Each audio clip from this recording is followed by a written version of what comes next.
Hey everybody, Shawn Hilton, heart of downtown Kokomo at Comics Cubed at 121 East Sycamore, where we're building all kinds of crazy stuff across the street. You can't miss out on all the great construction. So bring the kids down and see the whole live Tonka trucks in action, building and doing whatever crazy stuff. But plenty of parking still around. You can find a place to put the vehicle. Come on into Comics Cube, check out Goblin Games, check out my friends over at Kokomo Toys. This week we're going to keep it super short. Marvel's got a brand new book out, Ghost Rider, all new Ghost Rider, #1, featuring a brand new character, Mr. Reeves. He's going to be Spirit of Vengeance. Brand new artist, Tradmore. Well, maybe he's not new. I honestly don't know. Tradmore's work is not familiar to me, but I got to tell you, this is the first time in a long time that I have slowed down while reading a comic. I read comics very quickly because most of the time I'm more interested in the story than the art. I've seen almost all the artists. I know them. I know their work. So, it's vital important to the comic, but for someone that wants to do reviews, I'm usually focusing on the story and reading. Tradmore's art slowed me way down in a very good way. Incredibly stylized, yet immensely detailed, incredibly packed. A lot of artists nowadays will do a splash page of the Hulk punching somebody, and it's the Hulk's fist hitting a guy, and that's it. Tradmore is packing every panel with detail. I mean, every little thing is in here. At one point, you're able to count every tooth in a normal kid's head because he's smiling. He has detailed them all down that much. Now, and none of that takes away from the comic. I mean, the backgrounds are amazing, but the actual key points, the colorization, some anime elements, and guys who don't like anime, don't freak out. A little old school kind of thing. To show motion and different things, there's stylized little bits and pieces here that you may not notice if you're not paying attention. But as I said, I was really getting into this book. Well written, well put together. Single young guy taking care of what I assume is his younger brother who's got some disabilities. He's a mechanic.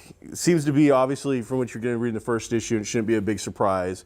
He's a gearhead, car guy. He's watching the Need for Speeds and the Fast and Furious and picking out the car can't do this and that kind of thing. But auto mechanic, doing his best he can with his little brother, trying to keep him out of, trying to keep the family together kind of a feel. Bad neighborhood, California, gangs, shootings, lots of over-the-top stylized stuff for comic book nature.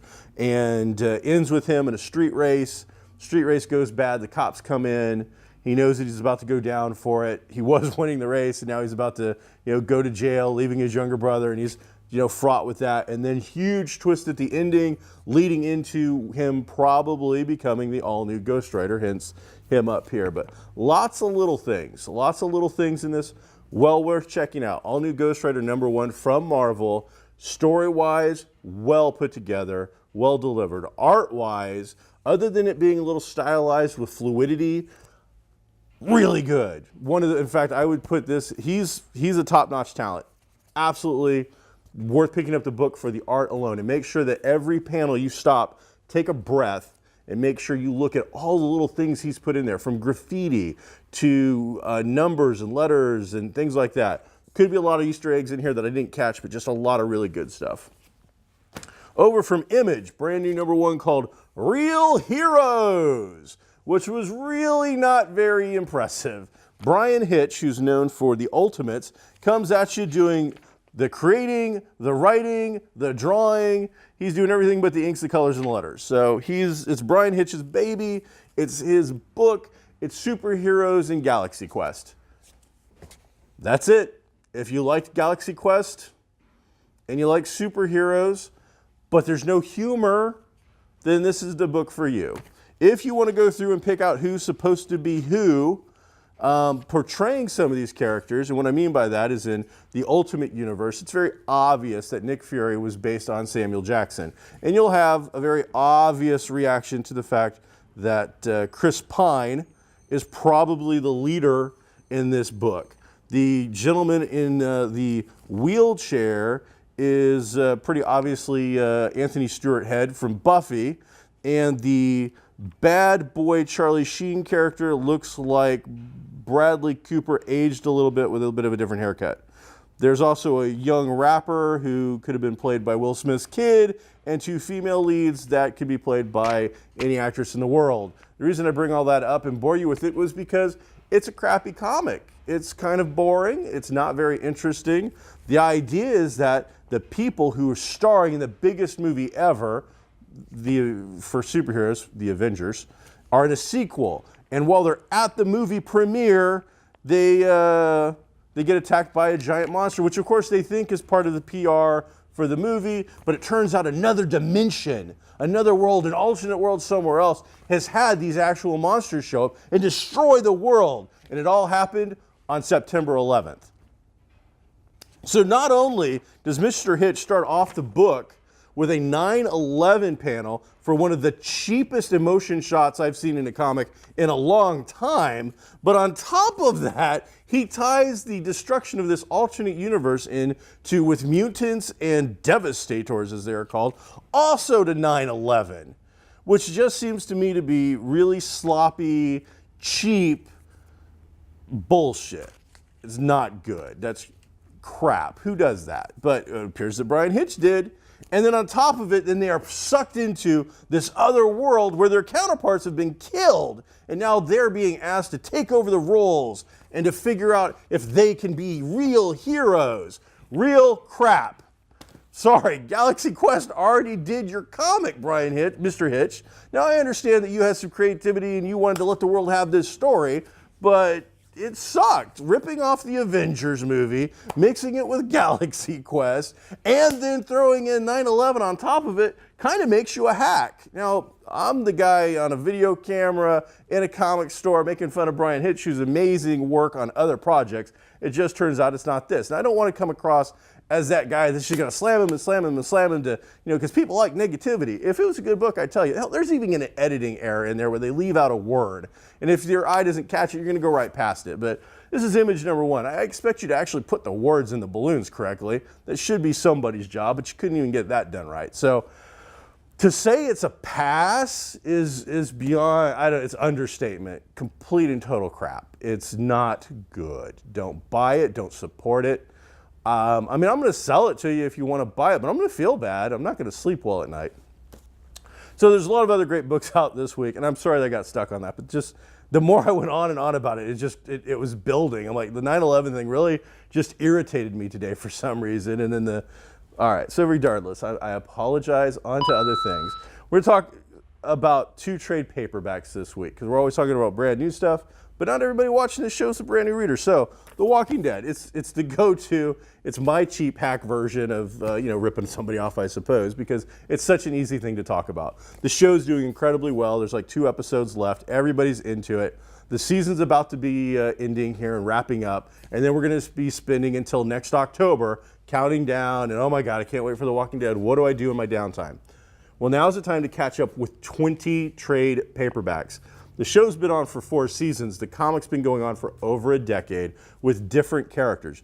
Daryl Dixon and Merle Dixon don't even exist in this universe yet. We've never met those characters. And Andrea, who, I hate to spoil it for you, but if you're that far behind, she's died in season 3. She's still alive like 120 issues in. So there are major differences in the comic than from the TV show, and incredibly interesting. Now, I do warn you that if you think the show is graphic, trust me on this one. The show is maybe a PG-13 at times. The comic is hard R. And I'm not talking about sex per se. That's not a big deal in this particular book. We don't go into a lot of that sort of thing. I'm talking about the level of violence. Incredibly, incredibly high. So, great read, all-encompassing. It will suck you into this world. You are going to want to read a bunch at a time. It is not uncommon for somebody to buy the first one, go home, and then the same day or the next day come in and pick up the next 2 or 3 in a row. And then just every week pick up the next one until they're all caught up. Really worth checking out. Great characters, lots of changes and differences. You're going to see some similarities between the show as they parallel each other, but so many changes that it's going to be well worth it. And lots of little twists. You're going to like some of the things they did in here even more than what you liked on the TV show. A personal favorite for me is from Vertigo, which is a DC line that tells stories that aren't necessarily superhero. Sometimes a little more adult, sometimes a little more out of the lines of your normal comic book. This is called Fables. The first trade paperback is Legends in Exile by Bill Willingham and a couple of different artists on the first couple of these, actually. And the idea is very, very simple. For those who have watched Once Upon a Time, you're going to be familiar with the concept of real fairy tales living in our very real world trying to get by. Now, before ABC, owned by Disney, did Once Upon a Time, they were in negotiations to bring this to your screen. And when the negotiations fell apart, they came across with Once Upon a Time and created their own brand new thing. This is so superior to Once Upon a Time, which I watched the first 2 or 3 seasons of and enjoyed it. It's good, fun little show. This is superior in characterization, romantic relationships, the plot lines that are going on, things that are happening. Fables is following Snow White, who is so cool in this book. Bigby Wolf, Boy Blue, the mayor, how they deal with the Mundy world, or the real world as we call it. Murder Mystery is the first one. Flat out, the very first trade paperback, which is a complete story, is very much a cool little murder mystery with the big bad wolf, Bigby Wolf, trying to figure out who murdered Rose Red, who is Snow White's sister. And if you actually followed the real fairy tales, you would know or find out that, yeah, Snow White actually had a sister. So they take in a lot of, there's some words there. They take into account a lot of real fairy tale stuff and then mix it and mash it up into new and fun things. So there you go, people. That's Fables. That's Geek for the Week. Check us out this week on GeekStorm.